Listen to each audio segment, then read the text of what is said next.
การปฏิบัติแล้วแต่วิธีการที่บางมั่นแต่ว่าลงจุดหมายเดียวกันกรรมฐานมีอยู่40อย่าง40ทัศเลือกเอาอย่างใดอย่างหนึ่งจะให้เน้นการทรงฌานอย่าเลื่อนฌานการรักษาความรู้สึกอยู่กับลมหายใจหรือใส่ความรู้สึกอยู่กับกองกลางระหว่างคิ้วหน้าผากหัวหรือหน้าอกทำกลางอกพวกประเภทว่าทรงฌานแน่นี่ส่วนมากก็คืออยากมีอย่างพิเศษขึ้นมาอีกมีของแถมหลายมีของแถมมีของแปลกๆหลายพวกทรงฌานถ้าเราเห็นผู้ใดเห็นได้จักปีนึงหรือคนที่มีของเก่าหนุนเนืองอยู่แล้วสิก็สิมีของแถมมากพวกนี้ของแถมนิมิตภาพนิมิตเสียงหรืออาการปิติที่ออกรุนแรงโยกรุนแรงหมุนทรายพวกนี้แต่นี่เขาเน้นจุดบัดให้เอาอยู่จุดเดียวปิติมันหลายอย่างก็เลยเน้นว่าเอาจุดเดียวเอาแค่ความรู้สึกเดียวฐานที่ตั้งแห่งจิตตั้งใสตั้งระหว่างลมหายใจกับตรงกลางระหว่างคิ้วเขาเองนี่นิ่มๆผู้ใดเฮ็ดเป็นแล้วว่านี่แต่สิเว้าคือนั่นแม่เขาจะว่าพวกนี้สิมีฤทธิ์มีเดชแน่จักหน่อยนะแต่ว่ามันก็เป็นไปตามระดับ3ระดับถ้าสิเว้าบางพวกก็รู้ได้เห็นได้นิดๆหน่อยๆเรียกว่าวิชา3บางพวกก็มีอภิญญาขึ้นมาเป็นอภิญญา5แล้วก็อีกบางพวกก็สิเป็นในปฏิสัมภิทาแล้วก็สุขาวิปัสสกะนี่เป็น4ระดับนั่นแหละพวกสุขาวิปัสสกะสิบ่ค่อยเห็นหยังมากหรอกเรียกว่าบ่ค่อยบ่เห็นของประหลาดคือหมู่บ่มีของแถมหลายปานใดก็สิแต่ก็รู้ได้ในอาการปิติเกิดได้ปิติมีส่วนมากก็ว่าคนลุกขนพองสยองก้าวขุทกายปิติเกิดมั่งเมื่อเฮานึกถึงลมหายใจเข้าออกมีอาการคนลุกขนพองสยองก้าวคนขี้ลุกทั่วโตมั่งเฉพาะหัวมั่งเฉพาะจุดมั่งก็เอิ้นว่าขุทกายปิติให้หายสงสัยได้เลยว่าอันนี้คือแปลว่าปิติความรู้สึกนี้คนขี้ลุกก็คือปิติ2ขณิกาปิติมีอาการจุกอกปลื้มจิตจอกหลอกในลำคอเฮานี่สะอึกสะอื้นขึ้นมากึกแล้วก็มีน้ำตาไหลเป็นเอิ้นว่าขณิกาปิติ3ภารณาปิติหมายถึงโยกหน้านี่โยกนิ่มๆโยกหลังโยกข้างซ้ายและขวานิ่มๆนี่เรียกว่าภารณาปิติโอกันติกาปิติหมายถึงเห็นนิมิตต่างๆมีแสงสว่างเป็นต้นมีแสงกระพริบกระแพบหรือแสงคล้ายฟ้าแลบเสียงสีเขียวสีเหลืองสีแดงได้ทั้งเบิดร่วมทั้งการได้นิมิตกลิ่นนิมิตเสียงนิมิตภาพต่างๆเป็นเรื่องเป็นเล่าเห็นนั่นเห็นนี่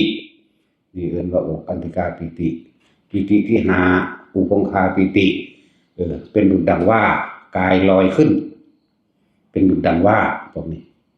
คล้ายๆกับคือจังเครื่องเฮามีความรู้สึกว่าคือจังเฮาลอยขึ้นยืดขึ้นหรือเป็นดุจดังว่ามีกายพองขึ้นเบ่งลึงขึ้นประเภทลับตาจะเกิดความรู้สึกแบบนั้นบัดนี้เฮาจึงว่าสมาธินี่เฮาเน้นการทำจิตให้ตั้งมั่นด้วยการลืมตาทำเฮาเน้นมื่นตามากกว่าหลับตาก็เอาไว้เฮ็ดเวลานอนซะนอกนั้นก็เฮ็ดเวลาที่เฮาบ่นอนคือเฮาเดินจงกรมบ่ได้เดินหลับตาเด้ล่ะแม่นบ่ล่ะเดินจงกรมนี่เดินมื่นตาบ่ได้หลับตานั่งก็ให้มื่นตาแม้จะอยู่ในที่มืดก็มื่นโลดมันจังบ่สงสัยเวลามีเสียงกรอกแกกที่นี่ในปิติทั้ง5ทั้งเบิดนี่เฮาสิเอามารวบรวมไว้ตรงที่ว่าคือเฮาสิตัดออกอันนี้อธิบายเพื่อให้เกิดความคลายสงสัยหายสงสัยอันนั้นคือหยังอันนี้คือหยังที่ถามมาเรื่อยๆนั่นแหละอันว่าล่ะบัดนี้ให้ทุกคนมาฝึกเอาวิธีจับจิตอารมณ์ทำให้เกิดความรู้สึก นิ่มๆนึบๆตรงกลางหน้าผากคิ้วก็ว่าไปร่วมเอาปิติตัวนี้เอามาเกิดตรงนี้ก็คือเป็นอาการภารณาปิติแต่ว่าเขามาเห็นมันเป็นจุดแล้วก็จุดตรงกลางระหว่างคิ้วเขาเองผากเขาเองบางที่มันก็ไปโยกสั้นไส้บนหัวแต่ว่าเป็นโตทรายมันเลยเป็นนิ่มๆนุ่มๆหรือว่าเนิบนาบนั่นแหละอะไรอย่างว่าเน้นหลักสูตรเท่าเองนี่ว่าคือเขาเน้นจุดเดียวบัดนี้ผู้สิมีกำลังมากขึ้นมากขึ้นมากสิมีของแถมหลายอันนี้ก็สิเรียกว่าให้ความเข้าใจกระจ่างแจ้งเกี่ยวกับการว่างการเห็นต่างๆว่างการได้ยินเสียงกลิ่นหรือเห็นแปลกประหลาดว่างออกนี่เพราะว่าพวกทรงชาตินี่มักสิมีของแถมหลายทรงชาติอำนาจหันทรงชาติปิติมันเกิดกายเป็นพลังงานอะไรอันหนึ่งเป็นพลังที่ถ้าเฮารักษาอารมณ์จิตให้มันตั้งมั่นเป็นหนึ่งมาเรื่อยเลยถ้าเฮาไปคิดบ่ดีกับผู้อื่นแต่ว่าแบบบ่แม่นตั้งเจตนาจักว่าถ้าตั้งเจตนาไปมันเป็นตัณหามันเป็นความอยากมันเป็นความรังเกียจมันเป็นความอาฆาตเป็นบ่ล่ะไปสาบเขาโดยตรงเลยบ่ได้บ่เป็นแต่ถ้าเฮาเผลอปากเว้าไปแบบบ่ได้ตั้งใจเว้ากำลังจิตตัวนี้ใช้ได้เด้ตายมันไม่อีห่าเสือกตายอีหลีเด้นั่นแหละถึงว่าพวกเฮาก็เอาทางที่ดีคือเฮาอย่าไปเผลอเว้าหยังกับไผในทางที่บ่ดีในทางที่บ่ดีทางที่อยากให้เขาตายอยากให้เขาป่วยอยากให้เขาชิบหายนี่อย่าเฮ็ดถ้ามันเกิดเป็นมาแล้วนี่เวรกรรมนั้นสิกลับคืนหาเฮาเด้แม่นสิบ่หนักก็เป็นจังว่าสวัสตายคนนี้เจ้าของเองมาถึกอาการตายเองเด้ป่วยเองเจ็บเองได้บัดนี้อย่าก็ละนั่นแหละจังว่าอย่าไปเผลอเว้าบางทีเฮาก็คิดอยากกินนั่นน่องงัวเด้สิก็ได้กินบ่เด้มันทำได้เด้กินน่องงัวเด้บ่ต้องอ้อมใส่ผักหลายครับเอาทำมันแบบขึ้นหนึ่งมันซื่อๆนี่ก็ได้นะจังซี่มันก็ได้กินโลดหรือว่าคิดอยากกินอันใดอันหนึ่งแต่ว่าบ่แม่นได้เจตนาเลยอยู่ซื่อๆมันเผลอว่าขึ้นมานี่นะอยากว่าล่ะลาบบางได้จังซี่นะเนาะมันเผลอว่าขึ้นมาจะกินขวดหมูได้จังซี่นะ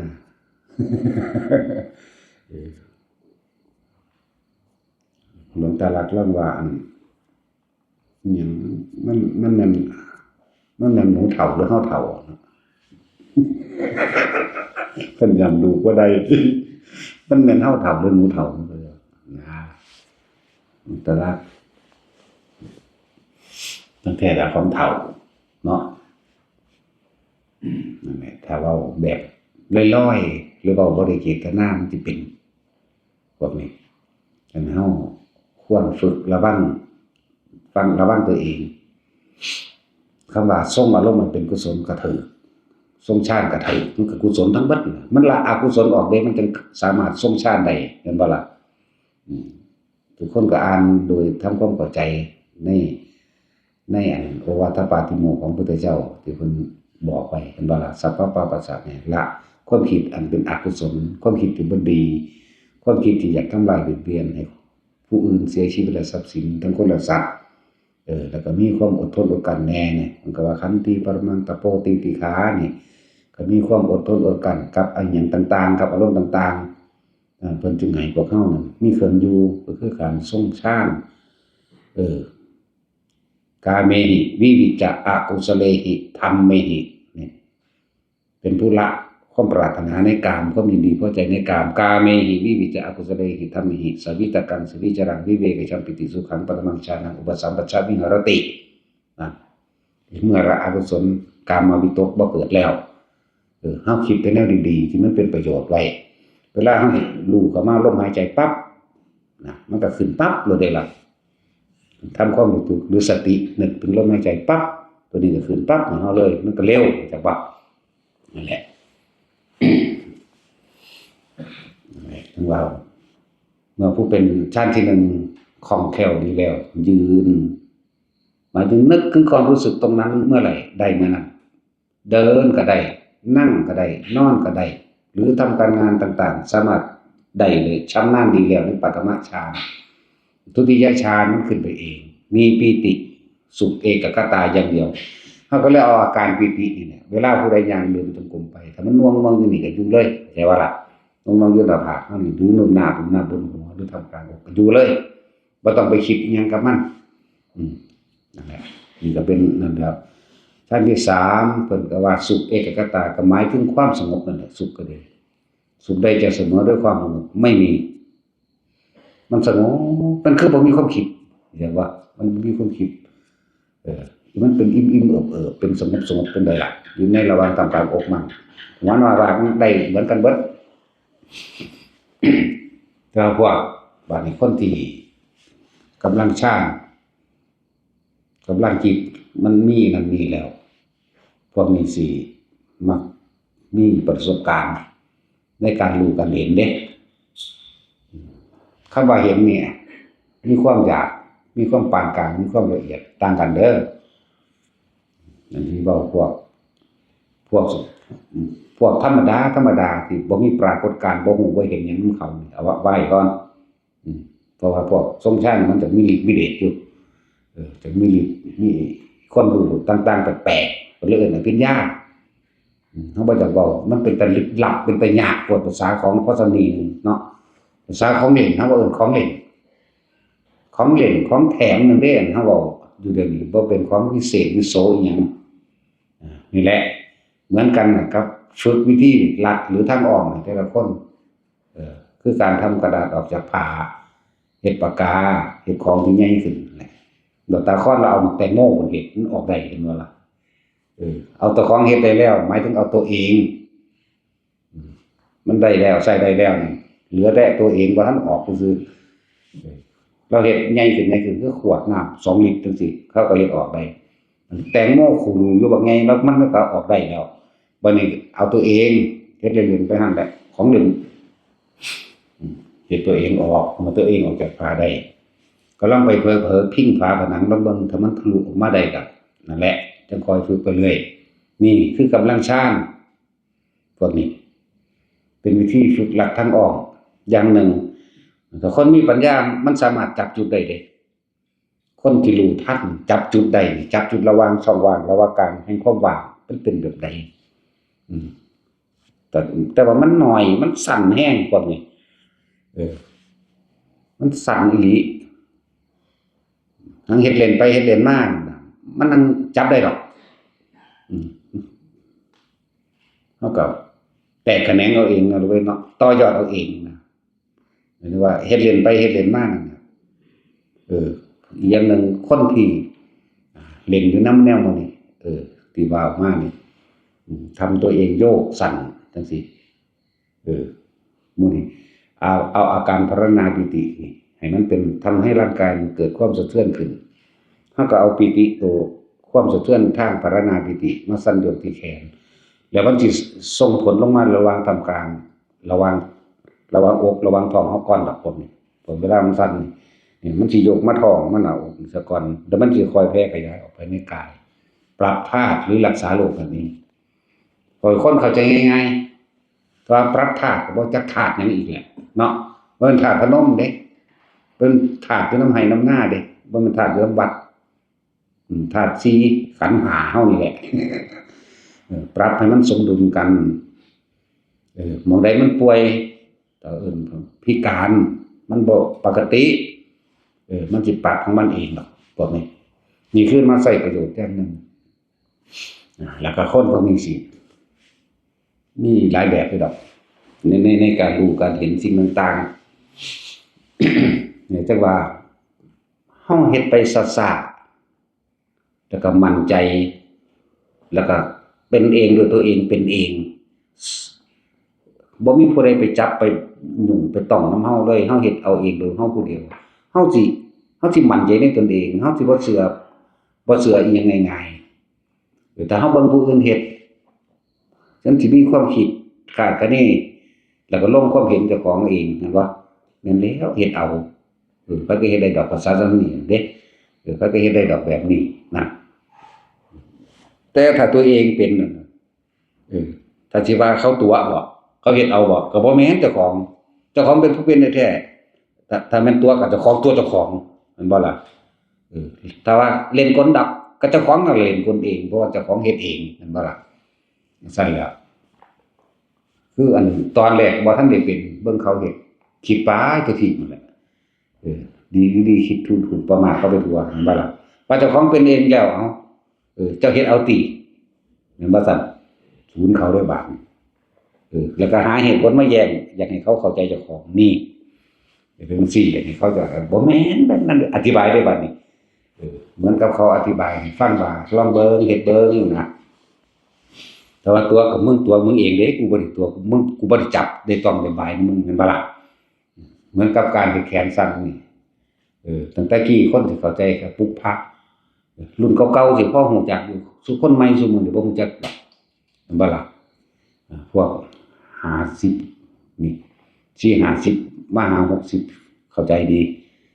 หรือ45ขึ้นไปสิพอเข้าใจอยู่อาจสิเคยเห็นเคยฮู้อยู่เขาปลุกพระจังซี่นะจะหลักการเดียวกันแต่ว่าคนละเจตนาเข้าใจบ่ล่ะใช้หลักการเดียวกัน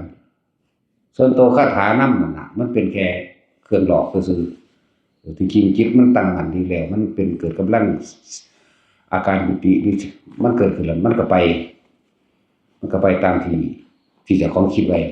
แล้วคิดเขาเฮ็ดเอาเลขเขาเฮ็ดไปจีบสาวเขาเฮ็ดไปเบิ่งนั่นเบิ่งนี่ซื่อๆเนาะแต่ของเฮาบ่เฮ็ดแบบนั้นเฮาเฮ็ดเพื่อสิจับจุดแห่งความว่างแล้วก็นำสิ่งเหล่านี้มาให้มันเกิดประโยชน์ต่างหากก็เลยว่าพวกนี้ หลังจากเฮาฝึกอยู่วัดสักปีนึงแล้วเป็นแล้วรู้จักแล้วส่งออกให้ไปจาริกให้ไปเที่ยวตามเขาตามป่าเพื่อให้ไปประสบการณ์ไปพบพ่อไปเจอของจริงเหตุการณ์จริงเหตุการณ์ที่มันเกิดประชันหน้าเกิดกับตัวเองในขณะนั้นเห็นบ่ล่ะเฮาสิวางจิตแบบใดเฮาสิเฮ็ดแบบใดนั่นแหละจึงว่าหมู่พระเณรเฮานี่ให้มันเป็นให้มันคล่องอยู่นี่ซะก่อนเวลาเข้าไปเจอเหตุการณ์นำป่านำภูนำผาอยู่ลำพังโดยผู้เดียวจังซี่มันสิตัดความคิดได้เร็วบ่ส่วนมากก็ยังมีความเคยชินในการสงสัยนั่นนี่คือยังวางความเห็นบ่เป็นยังอยากเอาความคิดเห็นเจ้าของเป็นใหญ่แล้วก็สรุปความเห็นว่าคือนั่นคือนี่ผิดหรือถูกร้ายหรือดีเห็นบ่ล่ะผีหรือคนอยากว่านั่นแหละยังคือให้ฝึกอยู่นี่ซะก่อนจังน้อยไปจัก 3-4 เดือนบ่งั้นบวชเข้ามาแล้วเฝ้าเขาจ่อไปเป็นอาจารย์เขาโลดเนาะแม่นเรื่องธรรมดาเด้อเฮ็ดให้เขาเป็นบ้าเจ้าของเป็นบ้าคือกันเด้แต่ของบ่มีความชำนาญในการอธิบายขยายความบอกข้อสงสัยคลายความวิตกกังวลให้เขาได้ตัวอันนี้เฮาให้เป็นเราเองเลยเป็นไปเรื่อยเป็นไปเรื่อยแล้วก็แนะให้อันนี้จังว่าอย่าพึ่งว่าเจ้าของเก่งเด้ภาษาของเล่นซื่อๆอย่าพึ่งว่าเจ้าของกูบ่ฟังก็รู้แล้วรู้นั้นเป็นรู้จำเฮาไปอ่านประวัติพ่อแม่ครูอาจารย์มาต่างๆเพิ่นเห็นเสืออยู่หั่นเห็นนาคอยู่นี่เห็นผีเปรตอยู่หั่นอยู่นี่เห็นนั่นเห็นนี่อยู่นี่แล้วสิเอามาจำเป็นความรู้เจ้าของมันบ่คือกันกับประสบการณ์เจ้าของเด้เห็นบ่ล่ะคือหมู่พวกไปมานี่ก็เขาก็ไปเว้าให้ฟังประสบพบเหตุในขณะเจอกันแบบเหตุการณ์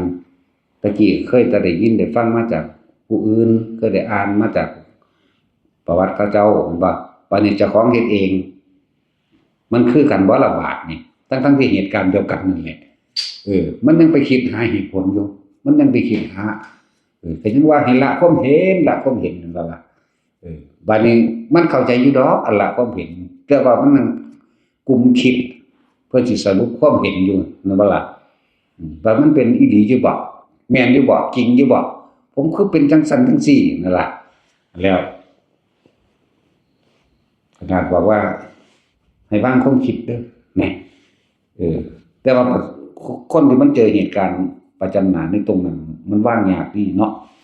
มันธรรมดาเด้อพอของจริงๆนั่นน่ะไปเจอประสบพบเหตุของจริงตอนฟังได้มันคิดได้อยู่แล้วตอนนี้มันบ่ได้เจอเนาะเหตุการณ์เฉพาะหน้าปะวะเข้าปึ๊บนี่ไปแบบใดบาดนี่มันก็ย้านอยู่หั่นแหล้วเนาะไผล่ะลืมชื่อแล้วล่ะบางองค์เพิ่นก็เห็นว่านั่งอยู่ในกฎหรือนอนอยู่ในกฎจังซี่เกิดความสว่างโล่งไปเบิดนี่มันประหลาดครับเกิดความสว่างไสวัยโล่งไปมีดาวประกายพึกมีดาวนั่นดาวนี้ยับ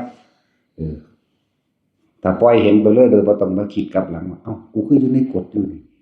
นี่ความคิดแทรกหายทันทีความคิดแทรกแล้วบ่แทรกแค่นั้นนี่ยังไปเอาไฟฉายมาแย่งเบิ่งอีกอยู่บ่มั่นใจเห็นบ่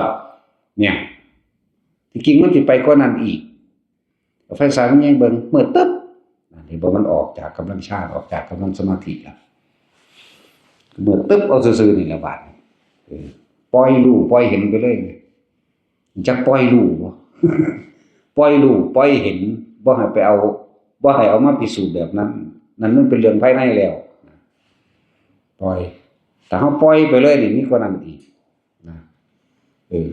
สว่างยิ่งกว่านั้นขึ้นไปอีกสว่างไหลเงาแบบบ่มีเรียนแบบดวงอาทิตย์บ่มีเป็นก้อนกลมบ่มีแสงบ่มีอีหยังพร้อมสว่างกว่านั้นถ้าเฮาปล่อยไปอีกมันทะลุยิ่งกว่านั้นอีกสว่างตอนนี้หายสงสัยแล้วบัดนี้แต่มันข้ามความสงสัยจริงบ่จริงนี่บ่นี่จริงหรือบ่จริงผิดหรือถูกจริงหรือบ่จริงนี่เพราะว่ามันคิดคนคิดนี่จะสรุปความเห็นเด้เห็นบ่ที่เว้าอยู่เรื่อยๆทิฏฐุปาทานหมายถึงเอาความเห็นของตัวเองมาตั้งไว้เป็นใหญ่เสียก่อนศิลปุตตปาทานจากการได้ยินได้ฟังได้รู้ได้เห็นนี่เห็นบ่ได้รู้ได้เห็นนี่แล้วก็กามุปาทานบ่สรุปความเห็นให้มันเป็นไปตามที่อารมณ์ของความเข้าใจนั่นแหละ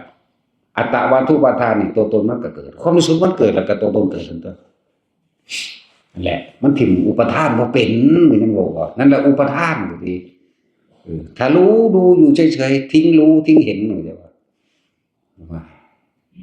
เห็นหยังก็สร้างอย่านำเข้ามาคิดได้ยินหยังก็สร้างอย่านำเข้ามาคิดนี่มันพากันฟังเข้าใจอยู่ดอกตอนนี้แต่ว่าเวลาประสบพบเหตุกับสถานการณ์จริงมันบ่ล่ะโหมันอดคิดบ่ได้เนาะโหมันของตัวของเห็นเอาเองบัดนี้เนาะสิว่าเพิ่นบ่รู้บ่แม่นเด้เขาผ่านมาเบิดแล้วเด้แนวจังซั่นนะนั่นล่ะบางที่บัดนี้ บางองค์ก็ไปเจอแบบนี้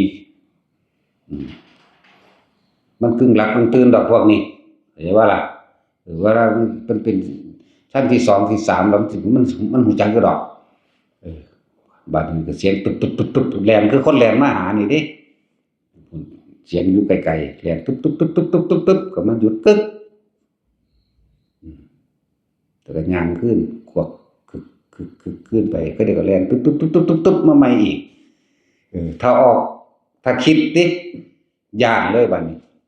กล้าก็มีกลัวก็มีเด้บัดนี้ผิดก็มีถูกก็มีผีหรือคนทันทีเลยล่ะบัดนี้เห็นบ่ล่ะนึกว่าให้ละความคิดละความเห็นยาสรุปเอาอีหยังละเอาอีหยังลมหายใจที่บอกเน้นอยู่เรื่อยๆเกิดหยังขึ้นก็สร้างอันดับต้นแรกพวกเจ้าต้องตัดเข้าลมหายใจทันทีหยุดคิดด้วยการเข้าสู่ลมหายใจอย่างเดียวจะไปหาเหตุผลกับมันจะไปสรุปความเห็นว่าคือหยังร้ายหรือดีผีหรือคนผิดหรือถูกบุญหรือบาปบ่ให้มีผิดบ่มีถูกบ่ให้มีผีบ่ให้มีคนเห็นบ่เพิ่นยังว่าผีอยู่นั่นเห็นบ่ยังเป็นสัตว์ยังเป็นบุคคลอยู่นั่นเห็นบ่เป็นสัตว์เป็นบุคคลเป็นสิ่งของการละความคิดเห็นก็ต้องเข้าสู่ลมหายใจนี่แหละ เว้าฟังอยู่เรื่อยๆอยู่สิ่งที่แปลกประหลาดอยู่อย่างหนึ่งที่บ่คาดแม้กระทั่งหมามันก็ว่าหมากัดแต่ว่าบ่ได้กัดเหมือนหมาคาบเฮาก็คักนี่สำหรับคนทรงชาติอยู่ในลมหายใจหรือจับอยู่ในลมได้แล้วหมามันแล่นมันลอยกัดทางหลังต๊อกแต่ว่าเบิ่งบ่เข้าหรือมาคิดอีกอย่างหนึ่งคือยังมันเอาปากไปตุไว้ซื่อๆคือไปดมนะดมปุ๊บซื่อๆหยุดเลยแต่ในความรู้สึกว่าหมากัดแต่ว่าบ่มีแบบแผลนี่ให้มั่นใจนี่ไหมมันใจตัวนี้ไหมที่บอกว่าคนทรงชาตินั่นน่ะกำลังแห่งชาติกำลังแห่งสมาบัติมันสิปกปักรักษาเฮาเองดอกนี่ทิ้งก็ยังว่ามันเป็นอจินไตยมันบ่เป็นรูปทรงให้เบิ่งแต่ว่าคนที่ประสบเหตุเองแล้วมันก็หยุดได้มันก็บ่อันตรายขนาดรถชนกันแท้ๆมันก็ยังบ่เป็นหยังเห็นบ่ล่ะผู้อื่นเห็นแม่งตายแล้วเนาะแน่ลูกกองจองออกมาก็ยังมีบ่เป็นหยังหลายคนก็ได้ล่ะอยู่นี่ก็ดีที่รถชนกันหมุนเลยเท่านึงแล้วอยู่ฮอดซึ่งโลกตัวแล้วยังขี่รถมาอ้างให้เฮาฟังอยู่เฮาก็ให้ความมั่นใจนั่นแหละเป็นกำลังชาติเกิดกลายเป็นบุญญาฤทธิ์ก็ว่าเป็นหยังก็ว่าไปนั่นแหละมันหาซื้อมาประกอบเพิ่นซื่อๆเด้เห็นบ่ล่ะปกปักรักษาไว้เฮาบาดเจ็บไว้เฮาอันตรายเองหลายคนแล้วบ่แม่นซำนี้แล้วถึงว่าให้มั่นใจในตัวนี้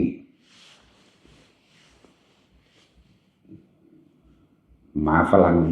บักใหญ่อันหมาฝรั่งบักใหญ่นี่หลุดออกมาจากบ้านเขามุ่งตรงใส่เฮาเลยนี่ปึ๊บนี่บ่ต้องคิดหยังเข้าสู่ลมหายใจปั๊บตอนแรกอาจสิคิดปุ่นคิดอยู่เข้าลมหายใจปั๊บทรงชาติจับจุดนั้นลมได้ปั๊บย่างไปโลดบ่กัดดอกก็ดูตัวนี้มันรักษาของเฮาไว้แล้วแต่ว่ามันอยู่มันว่ามันบ่เข้ามาดอกมันบ่เข้ามาหาเฮาดอกมันก็หยุดนิ่งเฉยแจงหางใส่ดิกๆเฉยพู่นแล้วนั่นแหละนี่เลยเอิ้นว่าอยากมีฤทธิ์มีเดชจักหน่อยของแถมบ่อยากให้เว้าเรื่องฤทธิ์เดชปานใดดอกแต่ก็ต้องเว้าแหละบ่อยากให้ไปว่าเป็นผู้มีฤทธิ์มีเดชหยังอยากว่าของแถมมีของแถมเฮ็ดเป็นของเล่นไปนะคือก็เว้าให้ฟังหลายอย่างนั่นแหละแต่ละอันแต่ละอย่างเข้ามาอันนี้การเข้าไปหรือบางที่เฮาจิตกำลังตั้งมั่นดีอยู่แล้วมันเป็นสมาธิแล้วคำว่าในคณิกะสมาธิก็คือจิตตั้งมั่นในขณะนั้นแหละคำว่าอุปจารสมาธิจริงๆมันก็ตั้งมั่นไปเลยแต่ว่าเฮาบ่ผ่านนิมิตต่างๆนิมิตเสียงนิมิตกลิ่นเอิ้นอุปจาระจริงๆมันตั้งมั่นของมันไปแล้วแม่นบ่ล่ะแต่ว่าโดยความที่เฮาไปนำเสียงที่ได้ยินมาเสียงสวดมนต์ดังทั้งฟ้าบักม่วนเลยเอามาคิดได้บัดนี้คิดโอ้สวดบทนั้นบทนี้สวดธรรมจักรสวดกุศลาสวดอภิธรรมนั่นเผลอไปแล้วก็อย่าบัดนี้เผลอไปแล้วเด้นี่ยิ่งถ้าเฮาบ่สนใจให้ชัดเจนกว่านั้นอีกชัดเจนถ้าเฮาฮู้ตัวว่าเอ้ากูกำลังเผลอคิดรีบเข้ามาลมทันทีเดี๋ยวว่าล่ะถ้ากันเว้าซื่อๆอันสักแต่ว่าได้ยินสักแต่ว่าได้กลิ่นสักแต่ว่าเห็นบ่เห็นจริงๆเห็นจริงๆประสบพบหน้ากันในขณะนั้นโอ้มันบ่ธรรมดาเด้เนาะมันอดคิดบ่ได้พี่คนเฮามันเคยคิดในการคิดเนาะ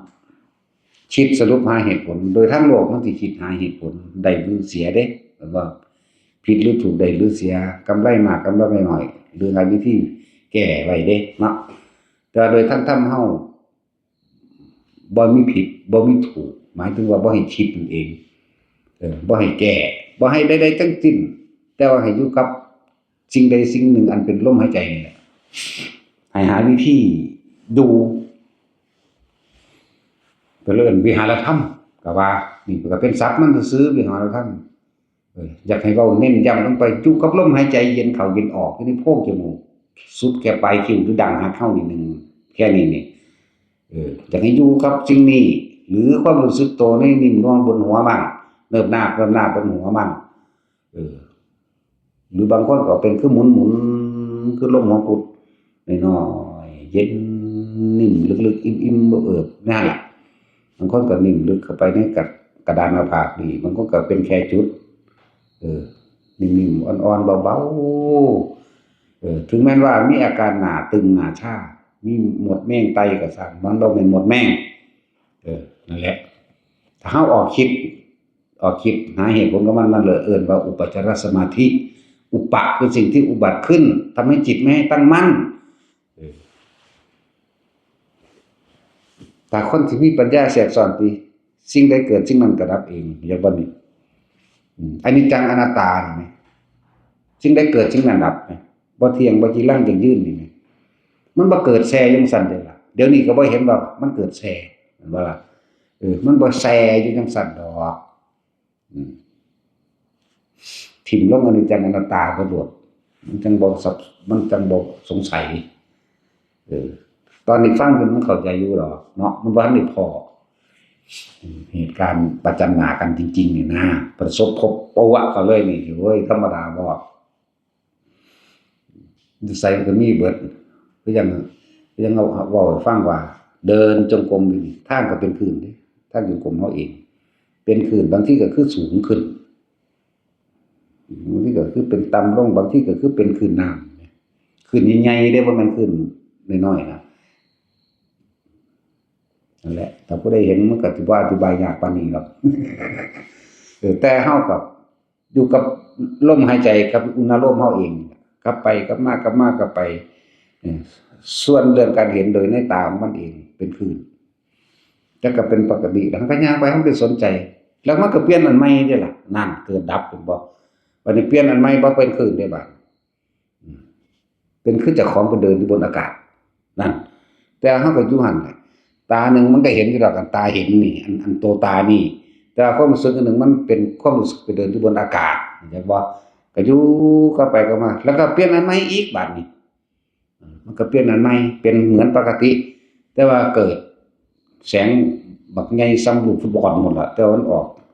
สว่างขนาดนี้เป็นแบบประกายเพิ่นมั้ยอันท่านจังซี่บ่ทันได้เป็นประกายเพิ่นได้เฮาเห็นแสงแต่ว่านี่บุ้ยแกล้งคักรู้จักแกล้งไร้เงาบ่เด้อนี่แกล้งแบบบ่มีเงาแหมสว่างแบบไม่มีเงาแหมอุ้ยธรรมดาบ่มันก็ผ่านจ้าไปสว่างแบบจังสิว่าได้แล้วมันถอดความรู้สึกบ่ได้ตัวนั้นสว่างแบบแฟ้ผมบ่มีเงาเลยเห็นไปเบิดนะบัดนี้ขนาดเฮาทั้งยางก้มอยู่แล้วอันนี้มาทั้งหลังก็เห็นเด้นี่แปลกประหลาดบ่ล่ะมันเคลื่อนผ่านหลังไปจังซี่ก็เห็นเด้ต่อมามันก็พลิกอันใหม่แน่เปลี่ยนแล้วเห็นบ่อนิจจังอนัตตาแล้วบ่นั่นบัดนี้ก็เป็นน้อยๆสัมปมือสัมปตีนลอยอ้อมเฮาเองบ่แม่นอ้อมวนๆจังซี่เด้อ้อมไปตามข้างทางจงกรมอย่าไปใส่ความเห็นว่าเทวดาอย่าไปใส่ความเห็นว่านั่นนี่มาโมทนาเด้อย่าคิดเด้เพราะฉะนั้นมันพวกเจ้าสิออกมาสงสัยนั่นนี่ทันทีถูกหลอกเข้าใจว่านั่นแหละอุปสรรคอุปคืออุบัติขึ้นอุปตินั่นน่ะอุบัติขึ้นทั้งเบิดนั่นแหละก็ย่างไว้หั่นแหละฮอดจับเอาพุ่นแต่บ่คิดเข้าใจว่าผู้ใดเห็นจักผู้ใดเฮ็ดนั่นได้มันรู้จักดอกนาตอนบ่ทันได้ประสบนี่ติมันสิคิดเนาะเนี่ยเหตุการณ์เกิดในเหตุการณ์ที่มันเกิดขึ้นกับผู้นั้นนะจับแล้วก็วางใส่เงาไม้ไว้ต่อไม้วางไว้จับปึ๊บก็ฮู้เห็นอยู่แต่ว่าบ่คิดเห็นบ่จับปึ๊บแสงนั้นดับทันทีแล้วก็เหลือแต่เป็นลูกแก้วก็วางไว้บ่ต่างกันเลยกับลูกแก้วตาแมวแต่ลูกแก้วตาแมวเขาเฮ็ดอีหยังนั่นเลยหั่นนะเข้า เข้าใจบ่ตรงนี้ถึงมันหายได้บาดนี้ เป็นแก้วใสลูกแก้วใสๆธรรมดาบ่มีของอยู่ข้างในวางไว้ถ้าสีเขียวก็เขียวเลยเป็นแก้วเขียวเลยถ้าขาวก็ขาวใสเลยถ้าแดงก็แดงเลยเหลืองอำพันก็เหลืองอำพันไปเลยเด้วางไว้โอ้ยได้เป็นกรรมพุ่นทอนิ้วก้อยเลยทอมันพอผมมือทอนิ้วก้อยตัวโปรตีนบางที่เขามาเล่นน้ำก็เอาให้เขาก็ของบ่ได้ไปมีเป็นของพิเศษอย่างเขาก็เอาใส่คือหลังจากเฮาไปปัดทางกวาดใบไม้ออกแล้วจังซี่นะเฮาก็เก็บรวบๆก็กำเป็นชิปพุ่น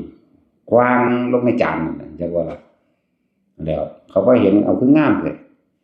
ขอเนี่ยก็เอาให้เขาบ่เกี่ยวตาแมวบ่ซื้อก็แล้วตัวแล้วจึงบอกว่าบ่ให้ไปก็ต้องไปสรุปความเห็นว่ามันคือหยังแต่ว่า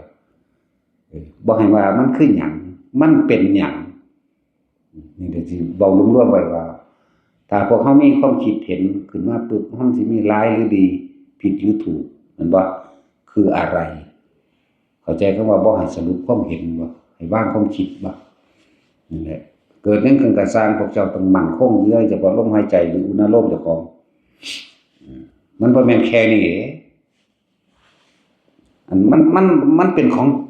มันจริงคือเฮาเห็นกันเดี๋ยวนี้บ่เด้มันบ่แม่นธรรมดาเด้มันบ่แม่นหลับตาแล้วมาเว้าโอ้ยประเภทหลับตามาเว้านี่เว้าซาดนี่ก็เบิดเด้ตั้งแต่กี้มันเป็นแบบนั้นอีหลีตั้งแต่กี้คือเฮาออกนอกอย่างเดียวหมายถึงเฮาไปมีความสนุกสนานเพลิดเพลินจุดตามสวรรค์นรกพุ่นน่ะจุดตามบาดาลบ่เดินหยังก็ว่าไว้อยู่พุ่นล่ะเมืองลับแลบางบทก็ว่าไปหรือเขาเอิ้นหยังผู้เขาหิมาพานต์นั่นล่ะพุ่นไปหาเบิ่งสัตว์ประหลาดแปลกๆอยู่นะอยู่เอิ้นออกนอกหรือเพิ่นว่าทรงคิดออกนอกพูนความรู้ความหยังเฮาไปเพิ่นอยู่กับสิ่งเหล่านั้นนะนั่นแหละจังว่าได้ที่หลวงปู่มั่นแสฟาดเอานั่นถูกต้องแล้วมันไม่รู้สึกตัวก็หมายเบิ่นเป็นนอนเป็นหมูเป็นหมาหยังอยู่นี่นะว่าเฮาขี้คร้านหมูขึ้นเขียงนอนเป็นหมาเป็นหมูเป็นหยังไปฟาดเอาบ่รู้สึกตัวคำนี้บ่เอาที่หลังได้คำว่าบ่รู้สึกตัวแก้ด้วยตนเองจังเข้าใจคำว่านี่บ่คำว่ารู้สึกตัวนะนี่บ่คำว่ารู้อะไรก็ไม่สู้รู้สึกตัวโอ้มันอันนี้บ่ความเจ็บปวดจากกกหูนี่เด้ใบหูข้างบนเด้ฟาดเป็นแสยาวลงมาหาเอวยังจือได้คือเก่าอยู่นี่แดงจึ้งคืนขึ้นอีหลีนี่เด้ถ้าว่าบ่กินกับมันคือเป็นข้องฟกเป็นอยู่ซ้ำนิ้วมือข้องบักยาวเลยแต่ว่าจริงก็คือบ่เห็นคนตีก็มันเป็นสลึมสลือจังว่าล่ะสิว่าฝันก็บ่แม่นบ่ฝันก็บ่แม่นไปแย่เข้าอีหลีนี่นะ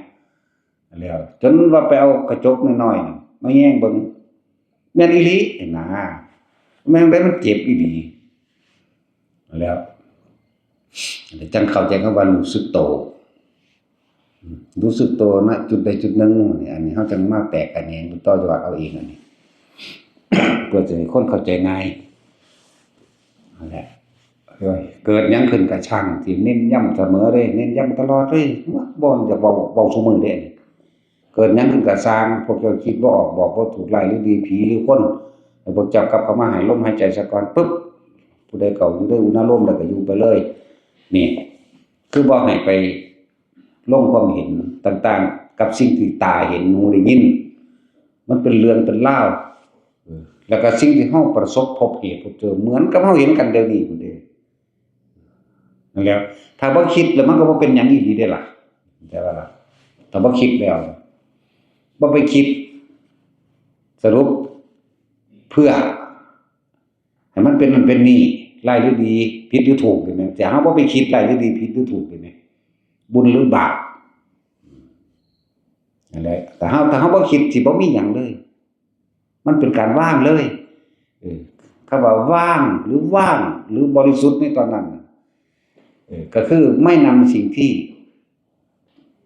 รูปรสกลิ่นเสียงมาคิดเข้าใจบ่นี่นั่นแหละ ไว้ธรรมดาบางทีก็นั่งนี่เสียงคนเลี้ยงงัวเลี้ยงควายปงเลงปงเลงปงเลงเด็กเสียงไรงัวไรควายตีงัวตีควายเฮ้ยเฮ้ยดังปี๊ยะอีหลีเด้เสียงควายมันเจ็บเสียงงัวมันเจ็บมันก็สะบัดข้อนี้ปงเลงเป็นนะแต่ควายตอนนั้นสิเป็นโบราณแบบหมักซุมื้อนี้เขาเอาเหล็กเฮ็ดนั่นว่ากวางล่างของอันแป้งมันบ่ล่ะตะกี้มันคงวังซุวังเด้หลายๆยาวๆหอยขาศอกมันหอยมันข้องัวข้อควายอยากว่าล่ะบางควายนี่เขาสิเฮ็ดเป็นกระบอกเดียวว่าล่ะก็เฮ็ดคือกันแต่กับละคันอยู่มื้อนี้แต่ว่าน้อยๆแต่มันคือก้องๆเด้นั่นแหละแสงปงเลงปะเลงมียินอยู่นำบ่คิดแต่ว่าล่ะบางทีก็ขี่ม้ามาใกล้ๆห้องกับผู้เลี้ยงงัวเลี้ยงควายกรึบๆๆๆๆว่าตาเห็นพร้อมเด้อันนี้มันบ่แม่นแค่ว่าแค่เฮาได้ยินเสียงตาก็เห็นหูก็ได้ยินเหมือนกับเฮานั่งเบิ่งเขาเลี้ยงงัวเลี้ยงควายนี่เด้เหมือนกับเฮานั่งเบิ่งกันเดี๋ยวนี้แหละพวกเจ้านั่งเบิ่งพระหลวงพ่อเดี๋ยวนี้ก็เหมือนกันกับเฮาเห็นกันเดี๋ยวนี้เด้เบิ่งก็มาไล่งัวไล่ควายออกไกลๆเฮานั่นแหละจักบ่ล่ะแต่ว่าเฮาจะเผลอไปว่านํเขาเข้าใจว่านี่นั่นแหละว่าเฮาสินิ่งอยู่กับ2อย่างนี่แล้วลมหายใจกับอันนี้เลยนั่นแหละนิ่งอยู่จังซั่นโดนเติบอยู่เด้บ่ได้คราวเดียวเด้เขาก็ไล่งัวไล่ควายเขาดีเด้บัดนี้บัดกับคนใหญ่บ้านแต่ว่าเป็นเกวียนแบบงัวลากเกวียนผู้มีงัวผู้มีควายเด้ลากเอียดอาดไปวันนี้พากันย้ายบ้านย้ายเมืองไปกันทิศนี้กันพญบุญไปทางใดอยู่นั่นน่ะโอ้พญบุญไปก่อนแล้วตัวอันผู้นั้นผู้นี้มาว่าเขาก็กันได้เฮารู้เรื่องนำเบิดเด้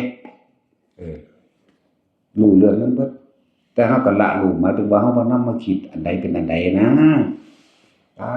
ยจนสุดเฮาไปเฮาก็เป็นนางอยู่จังซี่เขาก็คือคนอีหลีแบบนี้ไปเลยล่างไประบาดตีงัวตีควายก็เปี้ยไปเปี้ยหมาพร้อมหมามาฮอดก็มาเหี่ยวใส่เฮานี่แหละงางขาก็ได้เหยียบดิ้งๆใส่เฮาฟิตไปทางใหม่นี่แหละแต่บ่ได้คิดเด้แต่คิดเฮาสิถูกหลอกทันทีอุปทานหลอกเข้าใจบ่อุปทานหลอกนั่นแหละแต่เฮาหยุดคิดตัวเดียวสิ่งที่เคยได้ยินได้ฟังได้รู้ได้เห็นมามันก็ละของมันเองเห็นบ่อารมณ์มันก็เกิดบ่ได้กามอุปทานเกิดบ่ได้อัตตวาทุปทานก็เกิดบ่ได้เด้มันเลยเป็นสักแต่ว่าได้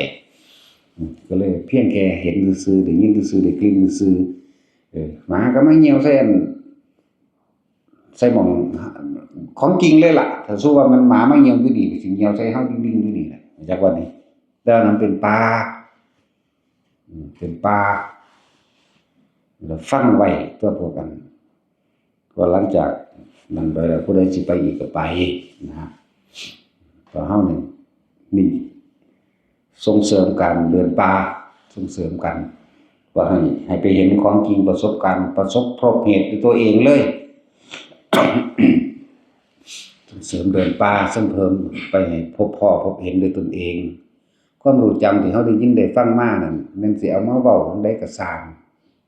มันบ่เป็นความรู้สึกของเจ้าของที่มันพบจริงๆแม่นบ่ล่ะคือไปเฮ็ดจังซั่นคือเฮ็ดจังซี่โอ้โหเอาให้มันเห็นกับหน้ากับตาซะก่อนวะเนาะนั่นล่ะทางจงกรมของมันทางดีๆเรียบๆแบบนี้ว่าซั่นคือทุกอย่างเป็นจงกรมได้เบิดบาดนี้มันเป็นสื่อให้บำเพ็ญเพียรซื่อๆเนาะมันก็ย่างไปหรือแม้กระทั่งบิณฑบาตนี่หม้องบ่มีบ้านคนเฮาฮู้อยู่แล้วเข้าไปมัน70-80 โลหรือเป็น100บ่มีไผเลยเฮาก็บิณเอาเข้าวัดซื่อๆได้ล่ะบิณฑบาตเป็นวัดซื่อๆได้ล่ะเขามีหรือบ่มีก็บ่ได้สนใจละก็ต้องบิณซื่อๆนั่นแหละเฮ็ดไปแต่พวกเฮามันบิณน้ำบ้านน้ำเมืองอยู่ดอกซ้ำแค่5 กิโล10 กิโลโอ้โหกระจอกเนาะไกลนี่เด้ซะเด้อ ถ้าเฮาบ่คิดทั้งบ่เมื่อยแต่สิว่าเพลินในสิ่งที่เป็นกุศลก็บ่ได้อยากว่าล่ะคือมันบ่คิดออกนอกแล้วมันสบายเด้นี่เว้าสรุปเอาที่หลังซื่อๆเด้ตอนนั้นมันอิ่มเอิบจังซั่นนี่อาหารก็เอาปิตินี่เป็นอาหารก็เลยแม่นบ่ล่ะกินอาหารใจเลยตัวยากหยัง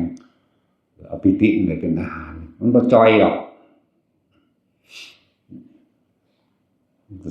เพราะสำเก่านั่นแหละเว้าเพื่อว่าแต่ละคนเมื่อไปประสบพบเหตุการณ์ด้วยตนเองละแบบใดละคือบ่คิดแต่เวลามาจังซี่เฮาก็สามารถคุยกันฟังได้อยู่คุยกันฟังแต่ว่าตอนอยู่หั่นจะไปคิดเด้มันสิยากมี2อย่างแต่คิดนึงกล้ากับกลัวพอใจกับไม่พอใจผิดหรือถูกนั่นคืออะไรนี่มันสิไปจังซั่นเด้มันติดต่อกันไปเลยเด้จริงหรือไม่จริงเดี๋ยวก็สงสัยไปหน้าเรื่อยๆเด้หาข้อสรุปบ่ได้ว่าจริงหรือบ่จริงบางทีที่เขาจะเอิ้นโป่งนั่นโป่งนี่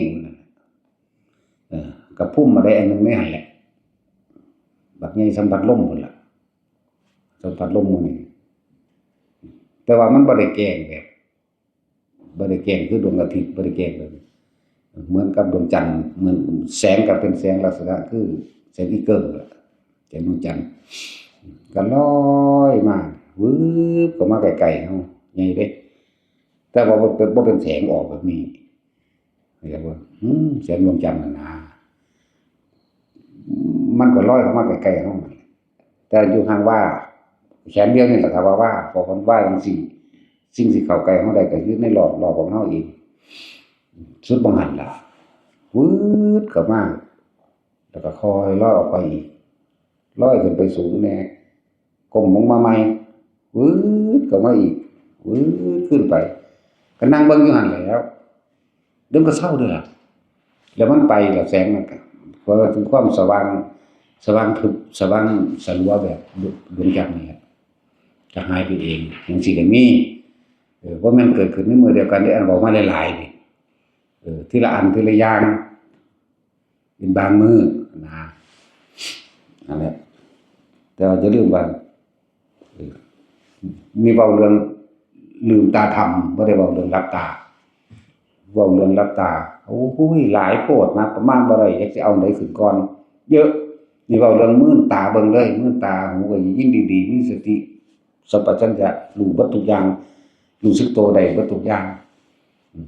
สติก็บ่ได้เลอะเลือนสัมปชัญญะคือความรู้สึกตัวก็มีอยู่แล้วแต่ว่านั่นแหละรู้สึกตัวเบิดเสียงผีกองก้อยมันนี่แหละพวกเขาเอิ้นแต่ผีกองก้อยมันก็เป็นภูมิอันนึงจัดอยู่ในเปรตชนิดหนึ่งแต่ที่เว้าตามศัพท์ภาษาอันตามศัพท์จริงๆนะแต่ว่าภาษาพื้นบ้านก็มันอ้อยมันบ่ได้ว่าก้องก้อยเด้มันอ้อยเด้มันบ่ได้ว่าจังซั้นมันบ่ได้ว่าก้องก้อยคือก้องก้อยเด้หาลางคนเว้าว่าก้องก้อยกักก้องก้อยกักว่าซั่นกูเห็น3-4ชนิดพุ่นดูมึงเว้าโลดเราตัวเฮาก้องก้อยกักก้องก้อยกักว่าซั่นโอ้ยบ่แม่นแต่เฮาก็ว่าเถียงฟังไปหั่นแหละนั่นแหละมาสิขนาดยามมืดๆเด้มันยังสามารถเหลียวเห็นได้เด้มันแปลกอยู่เด้กุกลักนะผู้น้อยๆนึงมันคือมาแห้งกับแท้สูงเพียงแอวเฮานี่นึงเด้80เซนหรือเมตรนึงนี่นะก้อนหินบักใหญ่สำรถแบคโฮยกบ่ได้ยังสิได้บาดมันนั่นงัดกึกดึงขึ้นนี่แหมแล้วมันก็เข้าไปจับเอาปูจังซี่แหมเก็บเอาหอยจังซี่แหมมันก็ว่างกลุบลงคือเก่าแต่ก้อนหินโอ้ยพวกเฮาก็สิยกบ่ขึ้นดอกมันเอามือส่วนเขามันเฮ็ดไปจังซี่นึงแหมอ๋อมันคือแห้งกับสาวผู้น้อยนึง ปึ๊กลงพุ่นน่ะในระยะ100 เมตรนี่แล้วเห็นชัดเจนเด้บ่ธรรมดาเด้เห็นนี่บ่แม่นบ่มีหลอดไฟบ่มีเสียงแต่ว่าเห็นในโตมันว่ามันเฮ็ดหยังนั่นแหมนั่นแหละเห็นว่ามันเฮ็ดหยังเห็นเบิดมันกินอีปูนี่ก็เห็นเบิดเฮาก็เห็นเหมือนกันบางทีก็คิดอยากกินมันคือกันนั่นแหล้วยำควาบกูคงหิวอีแล้วกูกินแมงผีกูก้อยอยู่แล้วบ่ได้ว่าจะกินอีปูเด้บ้ากูเอาแล้วใดดอกกูบ่กินมันหิวจังว่าอันนี้เว้าเล่นตอนนั้นมันบ่คิดเด้มันอยู่ในนี่แหละนิ่งอยู่เป็นอารมณ์เป็นหนึ่งอย่างเดียวจิตเป็นหนึ่งตั้งมั่นในความเป็นอุเบกขาอย่างเดียวคือบ่คิดนั่นแหละอุเบกขาไก่เข้าบัดนี้มาฮอดเฮาก็เหลียวเบิ่งเพราะว่าบัดนี้ผมแดงจริงฟิ้งอยู่ลิงหน้าคนแม่ชัดเจนเด้นี่ลิงหน้าคนนั่นแหละบ่งามดอก บ่งามดอกเสือกยังงอกมาหาเฮาที่หามึงนี่ยังงอกมาหาเฮาเอาหัวดูนเข้ามานี่หน้าคนจักหน่อยก็มาเบิ่งฟัดออกไปยังไปอีกจักหน่อยก็ยังก็มาดูนเขาอีกแล้วฟัดออกไปมันก็เบิ่งอยู่หั่นแล้วเบิ่งซื่อๆนี่เด้ชัดเจนอันนี้ชัดเจนนั่นแหละนี่คือชนิดสูงเพียงเอวชนิดเพียงหัวเข่าลิงยืนนั่นแหละ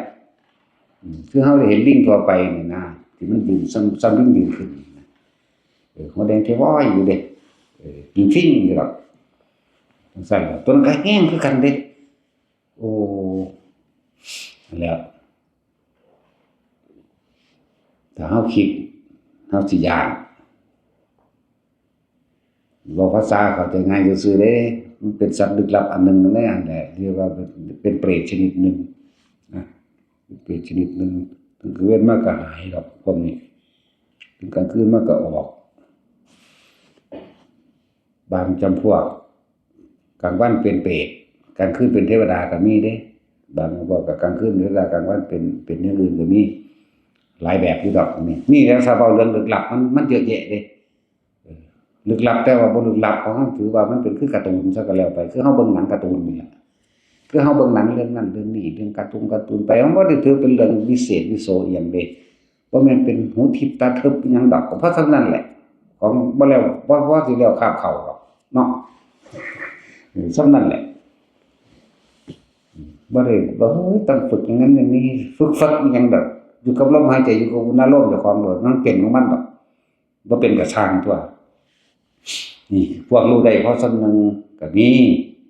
พวกรู้กว้างไกลก็นั่นขึ้นก็มีจึงเว้าให้ได้3ระดับคือวิชา3จังซี่นะก็สิว่าหลักสูตรมันก็ระลึกชาติอดีตได้อนาคตได้แล้วก็มีอาสวะสิ้นไปแล้วส่วนนึงอันนี้นึงก็พวกแสดงฤทธิ์เรียงแดดได้เป็นอภิญญาไปอภิญญา5ไปบ่ทันได้เว้าเรื่องอภิญญา6หรอกอันโต6มันอาสวะขยะญาณเข้าใจว่าล่ะถ้าเรื่องปฏิสัมภิทาขึ้นไปอีกมันรู้ภาษาสัตว์ก็ได้เด้บาดนี้รู้ภาษาสัตว์เขาคุยกันเรื่องอะไรแบบใดเลยมันฮู้เด้นั่นแหละรู้ต้นกำเนิดของภาษาอักขระอักษรต่างๆแตกฉานในปฏิภาณต่างๆไวบิดต่างๆมื้อนี้รู้ภาษาสัตว์รู้นั่นนี่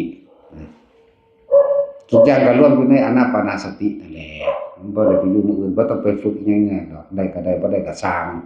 เฮาบ่ได้เพื่อให้มันได้อันนี้เป็นอันนี้ตั้งแต่ที่เฮาฝึกนี่เพื่อความอยากได้ฤทธิ์ได้เดชได้หูทิพย์ตาทิพย์นั่นแหละเฮาฝึกแบบนั้นจริง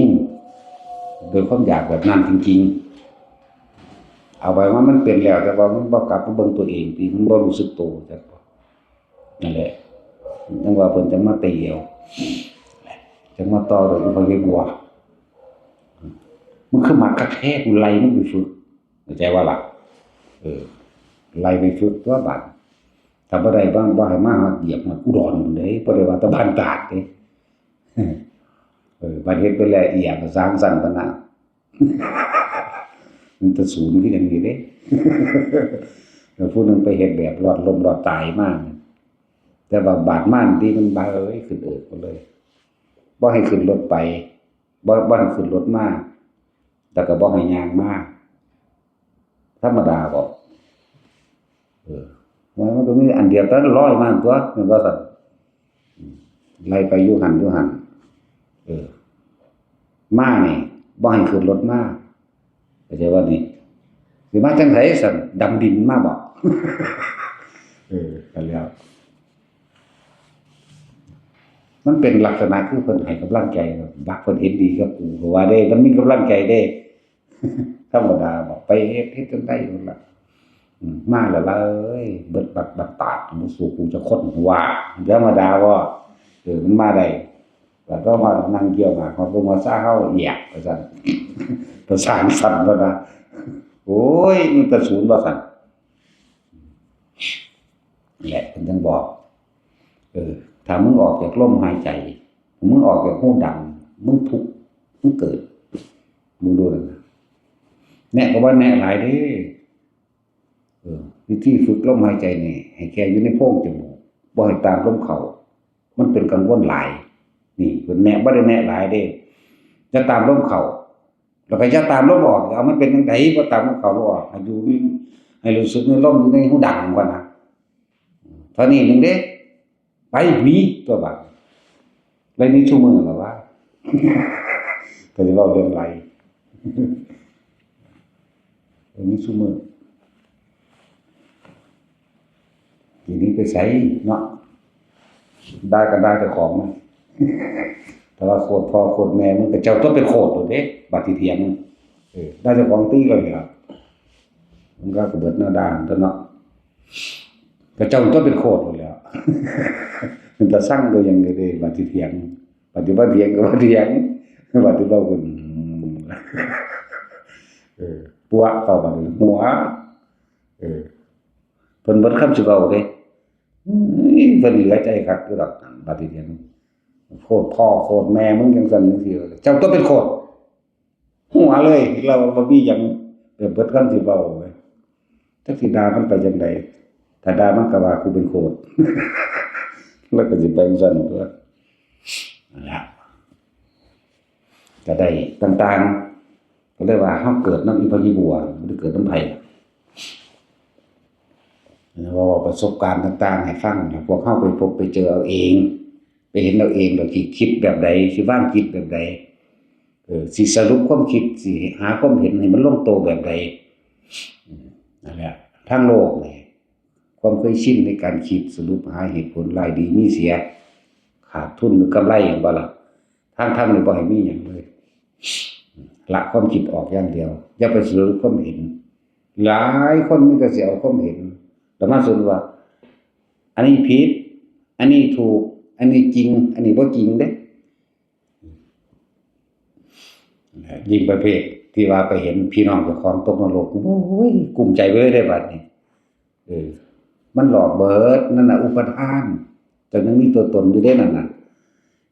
นั่นล่ะเขาว่าตัวกูของกูกับพี่น้องกูกับตัวกูบ่ละบาดนี่นั่นว่าล่ะไปเห็นผู้นั้นผู้นี้ที่เฮาเคารพนับถือตกนรกกังวลเลยบัดนี้บ่เป็นอันว่าภาวนาหาวิธีไปทำบุญให้เขาได้บัดนี้คือหลอกเรียกว่านั่น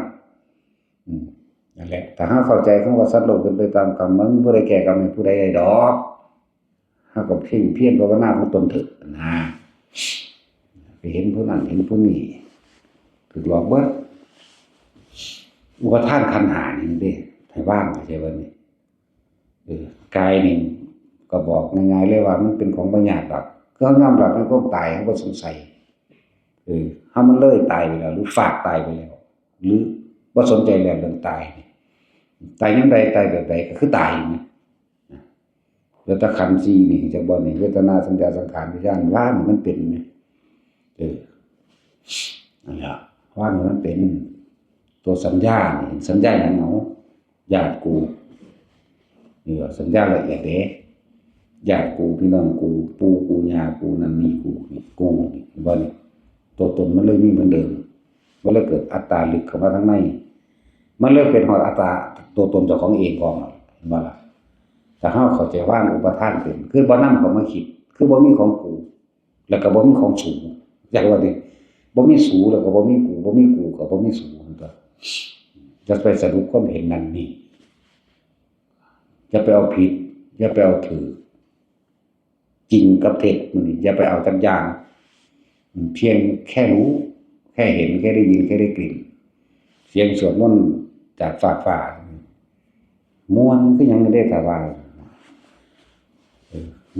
มันม่วนอีหลีแต่ว่าเฮาบ่ค่อยตามนั่นแหละหลายบทนี่ดอกเขาเจ้าก็บ่ให้ฟังหลายองค์อยู่มันจื้อบ่ได้ก็จื้อบ่ได้นำว่ามันเป็นแบบนี้แบบนี้สิผีกองก้อยตึกมาบ่เข้าใจง่ายซื่อๆดอกเขาว่าผีกองก้อยเพิ่นนอนอยู่เขาเด้อตึกมาใกล้ๆคือจังหยุดเบิ่งเฮาตึบขึ้นได้บัดแต่ตอนนั้นบ่คิดก็บ่มีปัญหาหยังแต่ว่าหลังจากนั้นเอามาเว้าให้กันฟังเนี่ยเว้าได้แต่ว่าล่ะนั่นแหละวิธีละคือการบ่คิดว่าหยังคือหยังเป็นหยังบ่ให้ฟังซื่อว่าคืออันนี้ซื่อบ่ได้ว่าอีหยังบ่ได้ไปสรุปความเห็นนั่นนะแต่ว่าเข้าใจกันง่ายซื่อว่าพี่ก้อยซื่อสูงเพียงเข่าหรือซัมลิงล่ะซัมลิงยืนนี่แหละตัวซัมนั้นก็มีน้อยกว่านั้นก็มีอีกคืบเดียวนี่ก็มีแต่ว่าคืบเดียวก็มีการเว้นล่ะนี่คือเขามาหาของอยู่ของกินธรรมดาสิเป็นนิมิตหรือบ่นิมิตหรือสิจริงหรือเท็จเนี่ยประการใดก็ตามเฮาก็เห็นอยู่มีถุงเที่ยวพร้อมเด้ถุงใส่นั่นใส่นี่นี่นะเอาคืออีหยังสารนี่แหละเป็นสุดเสื้อผ้านะเป็นคนโบราณนะเป็นคนผ่ำตะกี้นะนี่น้อยก็คือคนดีๆนี่ก็มันทางรูปร่างตาชิลายแล้วก็เป็นดังเปๆเลยครับดังเปๆเมฆๆตีนกับเพิ่มๆดอกแต่คนน้อยๆนึงเด้เขาก็คือบ่ย่านเฮาแต่มันสิจริงหรือบ่จริงก็บ่ได้สนใจตรงจริงหรือบ่จริงแต่ว่าเฮาฮู้ว่าแนวนั้นเฮาเห็นแนวนั้นแต่ว่าเว้ากันนี่บ่รู้ภาษาเว้ากันมันเก็บของมานี่มาฮอดก็อีก2คนนี่มากับสะกิดกันคืนจังซี่นะแล้วก็พากันแล่นกลับเวลาแล่นไปก็หยอกกันไปนำเด้ไปนำเด้เสียงเขาเว้ากันนั่นล่ะเป็นจังซี่แหมเป็นแบบนี้แหละเปล่าแล้วบัดนี้ก็เบิ่งซื่อๆแล้วก็ออกจากเห็นมาแนวใดก็ว่าแนวนั้นเด้เนาะ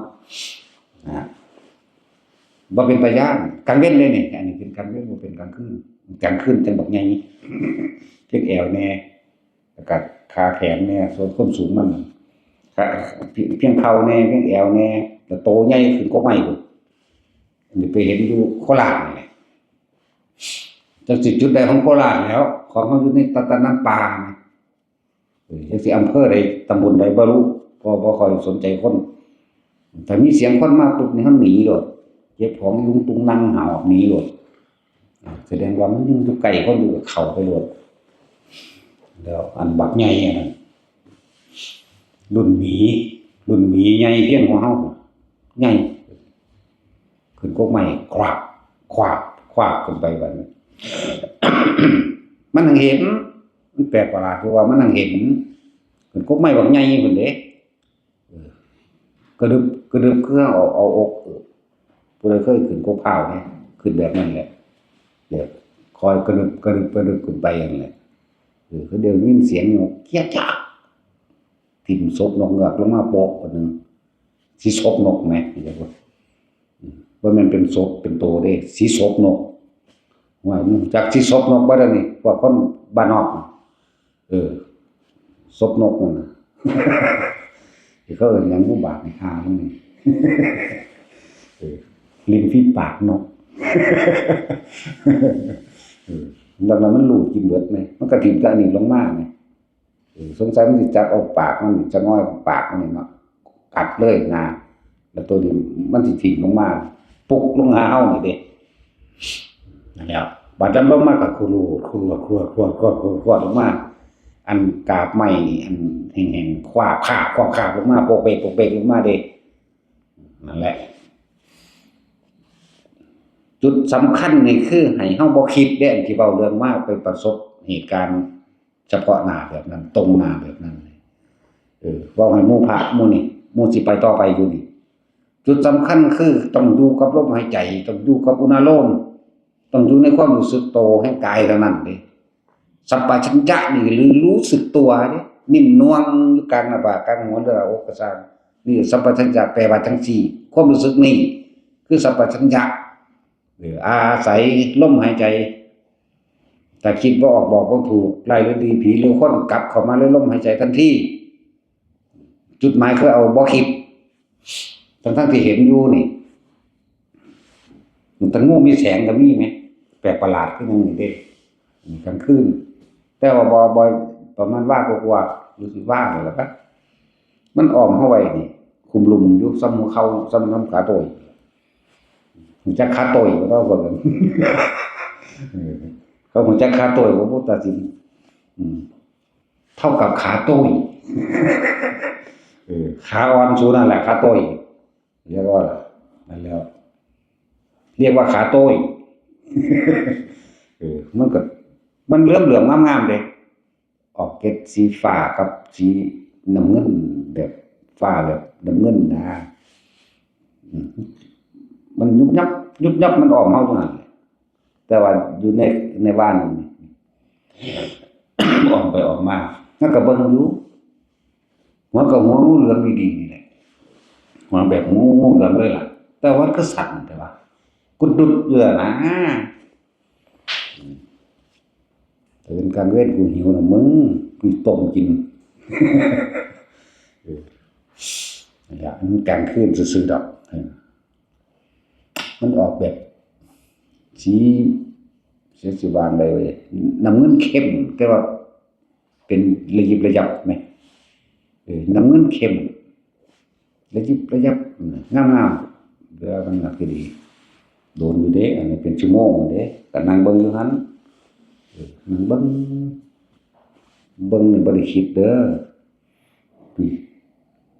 เดินมันก็ไปหลายแบบหลายอย่างที่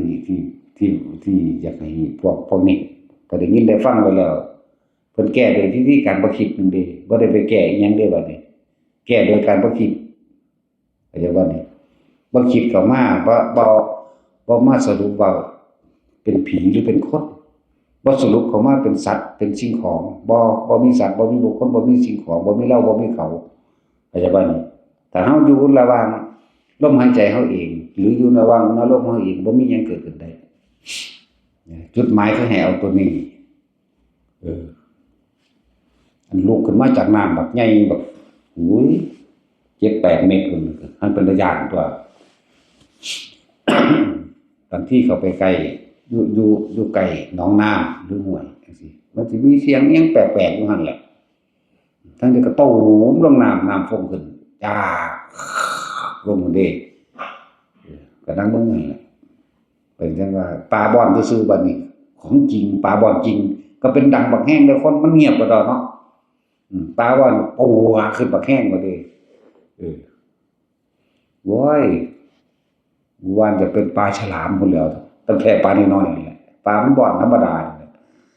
รู้จักปลาบ่อนเนาะพวกนั้นพวกนั้นรู้จักปลาบ่อนไหมปูขึ้นถ้าเสียงมันสวดยังจักนี่ก็ดังเด้ก็ธรรมดาหูนี่ก็เลยมันใช้กันจักบางทีเสียงเวลาปลาดุกมันจบกินตะไคร่น้ำหรือกินกุ้งจริงๆเด้นั่นแล้วย่างไปเบิ่งกับปลาดุกอีหลีแต่ว่าจังหูหลายอย่างในสิ่งนี้คนย่างไปเบิ่งโดยบ่คิดก็มีเด้อยากว่าเดินจงกรมก็เฮาก็ยังบ่คิดได้แม่นบ่แต่เฮาย่างไปเบิ่งโดยบ่มีความอยากมันก็ยังเป็นไปได้เห็นบ่นั่นแหละจุดหมายอันสูงสุดคือบ่ให้คนคิดสรุปความเห็นบ่ให้มีความเห็น ว่าร้ายหรือดีผิดหรือคนผิดหรือถูกจริงหรือเท็จจุดหมายที่เว้ามาหลายๆนี่แม้กระทั่งว่าพระสงฆ์องค์เจ้าอริยสาวกรุ่นเก่าๆมาแสดงธรรมก็สร้างฟังอยู่หั่นอยู่หั่นจะคิดจะตอบโต้ใดๆเด็ดขาดอยู่ซั่นน่ะแม้กระทั่งเป็นพระพุทธเจ้าลงมาแสดงเองจะเป็นลูกเพชรนำเด้นั่งเบิ่งอยู่หั่นแหละใช่บ่ล่ะนั่นแหละโอ้ยมันจริงอีหยังนี่ธรรมดาบ่ผู้ใดสิว่ายอมคุบเขาเนาะเฮาก็คุบเขามาไว้แฮงเด้นั่นแล้วลอยลงมาจากท้องฟ้าสวยงามบางครั้งก็เป็นแบบผมเป็นบ่มีจุกบางองค์ก็มีจุกนะไว้แต่เว้ามาก็3ล้านกว่าองค์เด้อล่ะที่ฮู้เห็นมานี่ทั้งบ่ให้สรุปแค่เว้าให้ฟังซื่อๆว่ามันบ่จริงแต่จริงก็เห็นได้นำกันตัวเดี๋ยวนี้เนาะเฮาก็ไปดึงเพิ่นมาบ่ได้แหม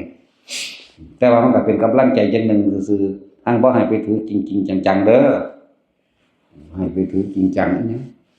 ว่าบ่เบิดดอกเยอะเขาสิคือคนสิเอาปืนมายิงเฮานี่ก็เป็นปืนสมัยใหม่นี่หนึ่งเด้เป็นปืนโบราณเด้แต่อยู่ในตอนนั้นสิมีคนบ่อยู่ป่าลึกๆพุ่นแล้ว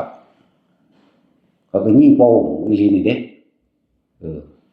ผู้ถืออันดาบมาก็ถอดต่อหน้าต่อตาเฮานี่เด้ฟันเฮาอีหลีนี่เด้เข้าใจว่าคำว่าฟาดตายเข้าใจคำว่าเลยตายไปแล้วคือบ่ได้สนใจเรื่องตายเพราะว่ามันบ่คิดอยู่ของมันนั่นแหละก็บ่เห็นว่าจะเป็นหยังเนาะนั่นแหละคือจะคิดอีหยังกับมีอีกอันนึงคือเวลาเดินทางไปหั่นไปนี่จะเอาความคิดไปอยู่จุดหมายเด้เข้าใจว่าล่ะพวกหมู่นี่พวกเดินป่าอยู่แล้วนี่อยู่กับลมหายใจหรืออยู่กับอุณหภูมิของเจ้าของเองมันเจ้าสิรอดไม่รอดหน้าหรือย่างหรือปีนเขามาหั่นนี่ก็สร้างสัญญาหรือสัญชาตญาณในการป้องกันตัวในการหลบหลีกมันเป็นของมันเองโดยธรรมชาติเข้าใจว่าล่ะแต่เฮาอยู่ผิดลมหายใจหรืออยู่ในอุณหภูมิเฮาเองอยู่ในความรู้สึกตัวเฮาเองน่วงไปเรื่อยสิรอดสิปีนสิขึ้นนี่มันนักเป็นของมันดอกสัญชาตญาณการป้องกันตัวหรือการเอาตัวรอดมันก็เป็นของมันแต่อย่าหนีออกจากความรู้สึกตัวหรือคือจุดหมายเวลาเดินย่างไปพุ่นย่างไปพี่อันนี้มองเอาเลยเด้จักว่านี่บ่ได้ตลกเลยบ่นี่เนาะแต่ว่าเน้นย้ำพวกนี้พวกให้ไปอีกนะให้ไปอีกไปสร้างไปเฮ็ดนั่นเฮ็ดนี่ไว้นั่นเพื่อเป็นกำลังในการต่อไปอย่างเฮาไปเฮ็ดสร้างกุฏิวิหารศาลาโรงสันนั่นนี่คือจังเฮาไปวัดหุบใหญ่อาจารย์นนท์จังซี่ก็ไปสร้างไว้เป็นกำลังภายนอกอาหารแต่ละสำหรับมันที่อยู่อาศัยมันจะเกิดขึ้นมาภายหลังเองดอกแล้วเวลาเฮาไปของเฮาเข้าใจบ่นี่กำลังภายในคือกำลังใจของเฮามันมีอยู่แล้วมันตั้งมั่นอยู่แล้วนี่มันได้ทั้งนอกได้ทั้งในเด้คือเฮาเฮ็ดหยังคือง่ายแหละจริงๆมันง่ายๆนี่เพราะว่าเฮาเฮ็ดมาไว้แล้วเป็นของเก่าเฮาเฮ็ดมาเบิดบ่หันแต่เก่าศาสตร์ที่แล้วได้เอาเก่าศาสตร์นี่แหละเฮ็ดวัดเฮ็ดวาเฮ็ดนี่เฮาของเฮาเฮ็ดมาแล้วเฮาก็เลยเฮ็ดง่ายอย่างหนึ่งบ่เคยอิจฉาริษยาผู้ใดในการทำดีผู้ใดเฮ็ดดีแนวใดก็ช่างผู้ใดใส่บาตรเฮาก็สาธุในใจเฮาเกิดความปลื้มขึ้นมาเองเลยผู้ใดสักอยู่สักส่วนกันหรือเขาคุยธรรมะนำเฮายิ้มในใจทันทีเลยนี่มันโมทนาเองนี่แต่ว่าบ่เคยอิจฉาริษยาบ่เคยขวางธรรมไผพร้อมแต่ว่าอธรรมอันเป็นในฐานะเดียวกันถ้าเป็นในทางที่ผิดขวางโดยวินัยใช่ป่ะล่ะติเพื่อตอบอันนี้มันคนละอย่างกันเด้อถ้าไปหั่นไปนี่บ่ต้องไปตำหนิเพิ่นดอกปล่อยเพิ่นเลยอย่างน้อยๆเพิ่นก็บวชเนาะอย่างน้อยๆเขาเจ้าก็บวชเฮาบ่ได้เป็นเจ้าของกรรมอยู่ว่าล่ะบ่ต้องไปตำหนิเพิ่นคือเฮ็ดนั่นเฮ้อผู้นี้เฮ็ดนั่นนี่ก็สร้างอันนั้นเฮาว่าท่าน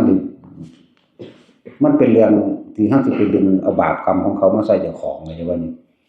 แต่ว่าในฐานะเฮาเป็นผู้แนะนำเป็นผู้นำหมู่นี่เฮาก็ต้องเว้าเป็นธรรมดาแต่เว้านี่บ่มีอารมณ์คือเจ้าของเว้าเด้คนละเรื่องกันเด้เว้าเอาพระวินัยมาเว้ากันเด้ว่าซั่นเอาพระวินัยมาแสดงเวลาเฮาตำหนินี่ภาษาโลกว่า ไปเฮ็ดตะกรุดของขลังบอกเลขบอกหวยไปทำนายไทายทักอันคนนั้นคนนี้เนี่ยนะเป็นเดรัจฉานวิชาจังซี่นะนั่นแหละไปปลุกเสกเลขนั่นนางปกนางเป็กมันว่าซั่น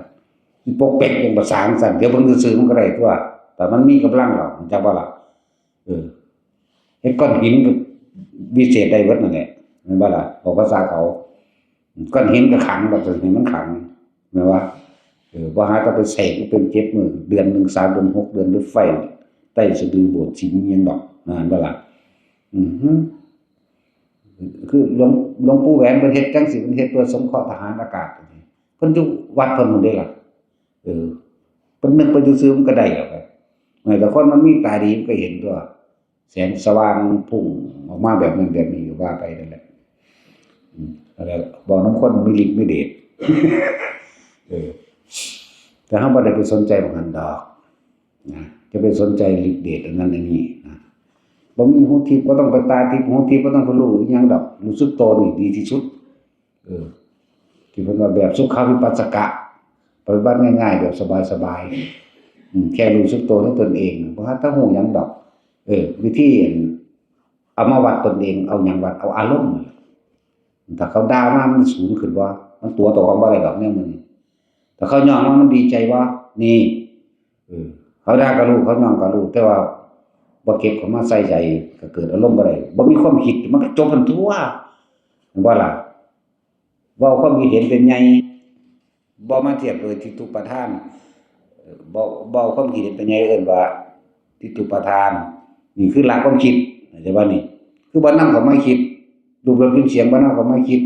ศิลปวัตถุปทานเปรียบเทียบสรุปไปแล้วเด้นั่นจากการได้ยินได้ฟังได้เห็นมันบ่ล่ะกามอุปทานนี่อารมณ์พอใจในรูปในรสในกลิ่นในเสียงนั่นนี่กามอุปทานเข้าใจบ่นี่ยึดมั่นในอุปทานอัตตาวาทุปทานเกิดความรู้สึกพอใจกับไม่พอใจนั่นแหละตัวตนเกิดพบเกิดเนี่ย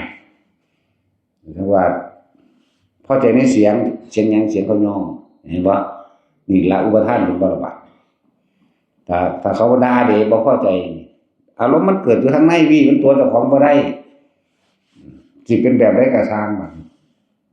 ในสุขวิปัสสกะในวิชา3ในอภิญญา5 6ก็สร้างในปฏิสัมภิทาญาณก็ตามตัวเสมอกันคืออาสวะขยะญาณนะจะว่านี่หมดอารมณ์ความข้องเกี่ยวพอใจได้ไม่พอใจเกิดไม่ได้เพราะยังไม่คิดตึกปรุงแต่งบ่มีความเห็นอีกต่อไปอาจจะว่าล่ะแต่จังว่ามึงเน้นพวกไปป่าเน้นพวกไปเที่ยวดงเที่ยวภูเที่ยวผาเที่ยวถ้ำหรือตะเวนไปตามสถานที่ต่างๆอย่าไปตำหนิเขาเจ้าอยู่ซื่อๆอย่าไปเอาอกุศลกรรมของว่าใส่เจ้าของอันใดเพิ่นเฮ็ดดีสาธุเอาอย่างเดียวแต่ว่าล่ะอันนี้บ่ดีก็กูมาอยู่กับอุณโลมกูเสยก็อย่าบ้านอันใดเพิ่นเฮ็ดดีเพิ่นสร้างพระตามศาลาก็ตามถนนหนทางก็ตามโมทนาสาธุปึ๊ดบ่ว่าตั้งแต่พระบ่ว่าแต่หมู่นี่คนเฮ็ดก็สร้างนั่นแหละสมัยพัน